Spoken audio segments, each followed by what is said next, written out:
우리는 늙은 게 아니라 길어진 겁니다. 요즘 거울을 보다 보면 이런 생각이 듭니다. 아, 내가 여기까지 왔구나. 눈가주름은 조금 더 깊어졌고, 걸음은 예전보다 약간 느려졌습니다. 그런데 이상하게도 마음은 아직 그때입니다. 20살의 불안도 남아있고, 30살의 조급함도 남아있고, 40의 책임감도 여전히 제 안에 있습니다. 몸은 분명 변했는데, 마음은 아직 중간에 서 있는 느낌입니다. 예전에는 60이 되면 인생을 정리한다고 했습니다. 70이면 오래 살았다고 했고, 80이면 복받은 삶이라 했습니다. 그런데 지금은 다릅니다. 60은 현역이고, 70은 제2의 인생을 시작하고, 80은 여행을 다닙니다. 우리는 늙은 걸까요? 아니면 단지 시간이 길어진 걸까요? 저는 요즘 이렇게 말합니다. 우리는 늙은 게 아니라 길어진 겁니다. 100세를 넘어서 알파가 붙은 시대, 태어난 날은 정확히 알지만 떠나는 날은 모르는 시대, 시간이 길어졌다는 것은 기회가 늘어났다는 뜻이기도 하지만 동시에 준비가 필요하다는 뜻이기도 합니다. 앞으로의 20년, 30년은 덤이 아닙니다. 설계 구간입니다. 이제 우리는 얼마나 오래 살지가 아니라 어떻게 살아갈지를 고민해야 합니다. 그 질문을 오늘 이 자리에서 함께 시작해 보려 합니다. 시작과 함께 구독과 좋아요를 눌러주세요. 삶에 도움이 되는 영상을 더 빠르게 받아보실 수 있습니다. 바로 시작하겠습니다.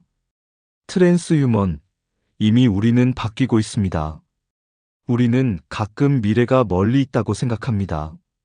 인공지능, 로봇, 200세 시대 같은 말들이 아직은 남의 이야기처럼 들립니다. 그런데 가만히 돌아보면 우리는 이미 많이 바뀌어 있습니다. 치아가 빠지면 임플란트를 심고, 무릎이 다르면 인공관절을 넣고, 눈이 흐려지면 수술을 합니다.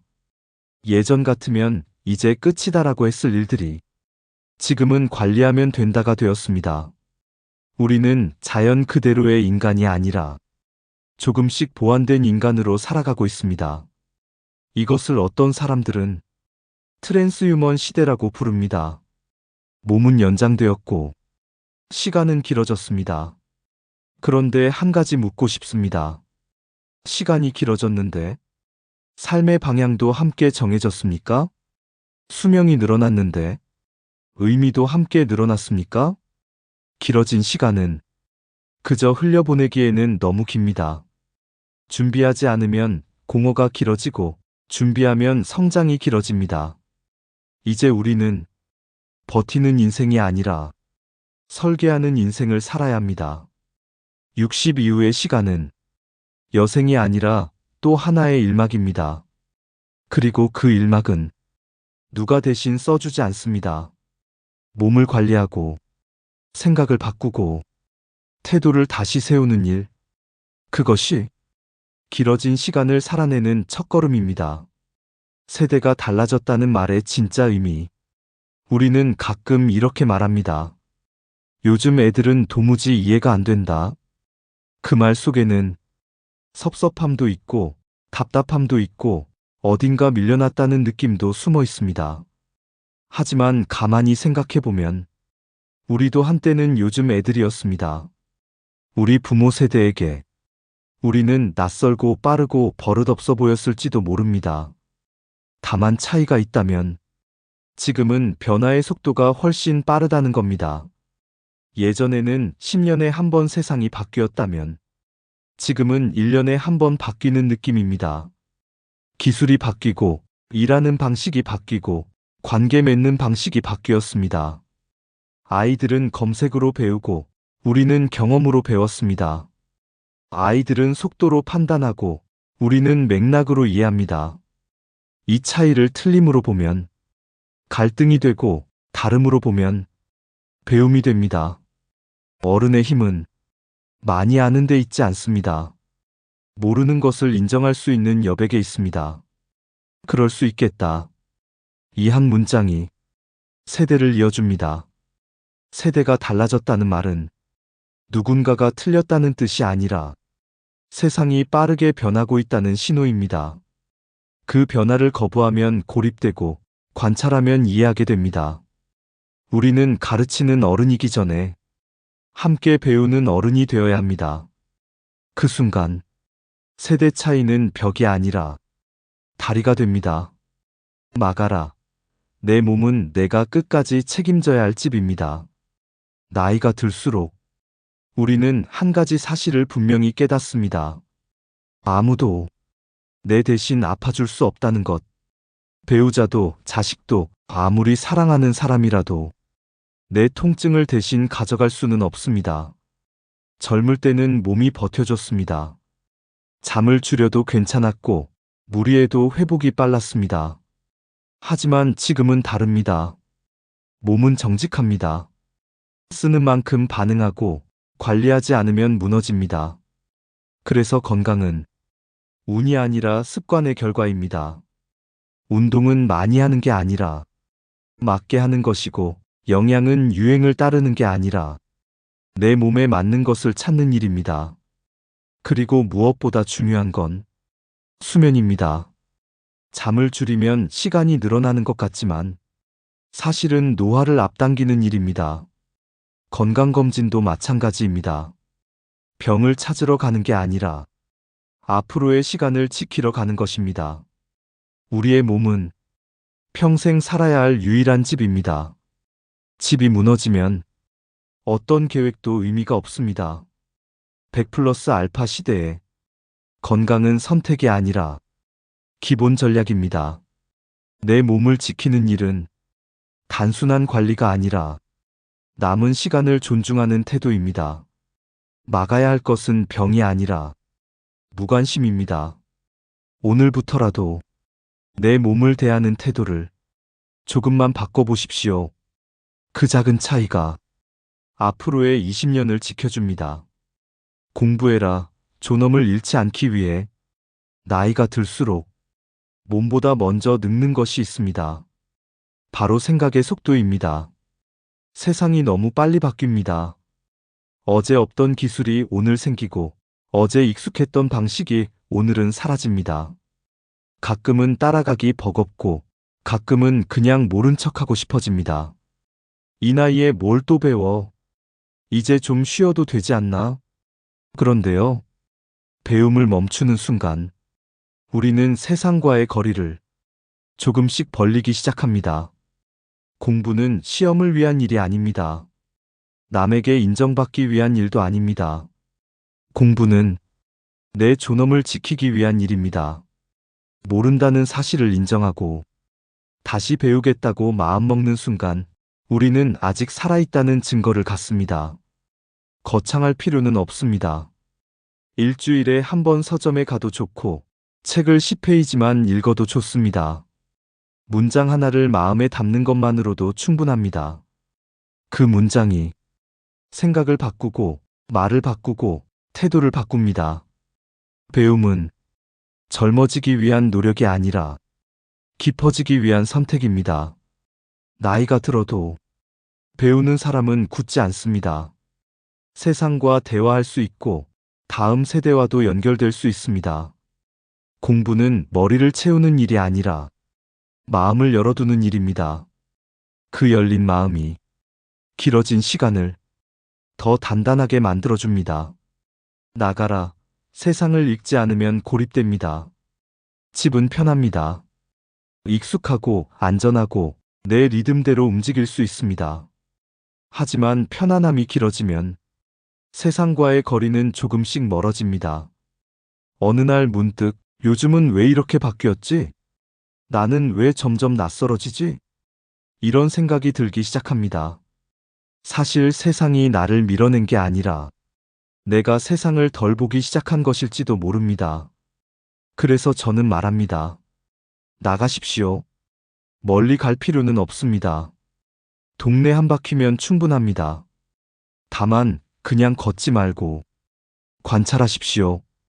간판이 바뀌었는지, 카페가 새로 생겼는지, 젊은 사람들의 옷차림이 어떻게 달라졌는지. 관찰은 변화를 읽는 힘입니다. 변화를 읽는 사람은 두려움이 줄어듭니다. 세상이 왜 이래 대신 아, 이렇게 바뀌었구나 라고 말하게 됩니다. 그 순간 고립은 줄어들고 연결은 다시 시작됩니다. 나간다는 것은 단순히 몸을 움직이는 일이 아닙니다. 세상과의 대화를 멈추지 않겠다는 선언입니다. 집 안에만 머무르면 생각도 좁아집니다. 밖으로 나가면 풍경이 넓어지고 마음도 조금씩 넓어집니다. 우리는 늙어서 고립되는 것이 아니라 멈춰서 고립됩니다. 하루 20분이면 충분합니다. 세상과 눈을 맞추십시오. 그 작은 움직임이 길어진 시간을 덜 외롭게 만들어줍니다. 만나라 연결은 선택이 아니라 생존입니다.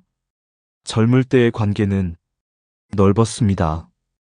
회사 동료가 있었고, 아이들 학부모 모임이 있었고, 친구들과의 술자리가 있었고, 어쩌면 원하지 않아도 사람을 만날 기회가 많았습니다. 그런데 어느 순간 관계는 조금씩 줄어듭니다. 퇴직과 함께 전화가 뜸해지고 모임이 사라지고 연락처는 그대로인데 연락은 끊깁니다. 우리는 그때 비로소 알게 됩니다. 사람은 혼자서는 너무 긴 시간을 버티기 어렵다는 것을. 요즘은 손절이라는 말이 유행입니다. 힘들면 끊어버리라고 말합니다. 물론 지켜야 할 거리도 필요합니다. 하지만 모든 관계를 정리해버리면 남는 건 고요가 아니라 고립입니다. 100+ 알파 시대에 관계는 감정이 아니라 안전망입니다. 아플 때 연락할 사람, 기쁜 일을 나눌 사람, 그저 안부를 묻고 웃을 사람. 그 사람이 몇 명이나 되는지 한번 떠올려 보십시오. 연락이 끊긴 사람에게 가볍게 메시지 하나 보내보십시오. 잘 지내시죠? 그 한 문장이 관계를 다시 이어줍니다. 우리는 거창한 인맥이 필요한 게 아니라 지속되는 연결이 필요합니다. 사람은 누군가와 이어져 있을 때 비로소 자신의 존재를 확인합니다. 길어진 시간은 혼자 견디기에는 너무 깁니다. 만남은 부담이 아니라 생존 전략입니다. 지금 한 사람만 떠올려 보십시오. 그리고 그 이름을 다시 불러보십시오. 그 작은 연결이 앞으로의 시간을 훨씬 따뜻하게 만들어줄 것입니다. 두 번째 르네상스, 다시 피어나는 시간. 우리는 자꾸 이렇게 말합니다. 이제 다 살았지 뭐. 남은 건 덤이야. 그 말 속에는 체념이 조금 섞여 있습니다. 하지만 가만히 생각해보면 지금부터의 시간은 덤이 아니라 다시 시작할 수 있는 구간입니다. 젊을 때는 해야 할 일이 너무 많았습니다. 먹고 살아야 했고, 가족을 책임져야 했고, 경쟁해야 했고, 버텨야 했습니다. 그 시절은 선택이 아니라 의무의 시간이었습니다. 지금은 조금 다릅니다. 물론 여전히 책임은 있지만 예전처럼 모든 것을 증명할 필요는 없습니다. 이제는 남에게 보여주기 위한 삶이 아니라 나에게 납득되는 삶을 선택할 수 있습니다. 그게 바로 두 번째 르네상스입니다. 르네상스는 다시 태어남을 뜻합니다. 우리는 한 번 이미 태어났습니다. 그리고 치열하게 1막을 살았습니다. 이제는 2막을 설계할 시간입니다. 무엇을 배우고 싶은지, 어떤 사람으로 기억되고 싶은지, 어떤 하루를 보내고 싶은지. 길어진 시간은 벌이 아닙니다. 다시 고쳐 쓸 수 있는 원고지입니다. 몸을 지키고, 생각을 열어두고, 세상을 관찰하고, 사람과 연결하며 우리는 다시 피어날 수 있습니다. 늙는다는 것은 시들어가는 것이 아니라 방향을 바꾸는 일일지도 모릅니다. 지금 이 나이에 새로운 꿈을 말하는 것이 부끄러운 일이 아닙니다. 오히려 용기 있는 일입니다. 100+ 알파 시대는 끝을 준비하는 시대가 아니라 다시 시작하는 시대입니다. 우리는 아직 끝난 사람이 아닙니다. 이제 마지막 이야기로 함께 가보겠습니다. 아직 늦지 않았습니다. 우리는 종종 시간이 다 지나갔다고 생각합니다. 젊음은 멀어졌고, 기회는 이미 써버렸고, 남은 것은 정리뿐이라고. 하지만 가만히 들여다보면 지금 우리에게는 예전에는 없던 것이 있습니다. 경험이 있고, 실패를 견딘 힘이 있고, 관계를 지켜본 눈이 있고, 무엇이 중요한지 아는 마음이 있습니다. 젊음은 속도가 빠르지만 나이는 깊이가 있습니다. 깊이는 쉽게 얻어지지 않습니다. 그래서 지금의 우리는 결코 가벼운 존재가 아닙니다. 100 플러스 알파. 그 말은 불안한 예측이 아니라 열려있는 가능성입니다. 앞으로의 20년, 30년은 그저 흘러가는 시간이 아닙니다. 어떻게 쓰느냐에 따라 완전히 다른 이야기가 됩니다. 오늘 당장 대단한 결심을 하지 않아도 됩니다. 다만 한 가지를 시작해 보십시오. 잠을 조금 더 챙기고, 책 한 페이지를 넘기고, 동네를 한 바퀴 걷고, 오래된 이름 하나를 다시 불러보는 것. 그 작은 움직임이 내일을 바꾸고, 내년을 바꾸고, 남은 시간을 바꿉니다. 우리는 늙은 것이 아니라 길어진 것입니다. 그리고 그 길어진 시간은 여전히 우리 손 안에 있습니다. 아직 늦지 않았습니다. 지금 이 순간이 두 번째 인생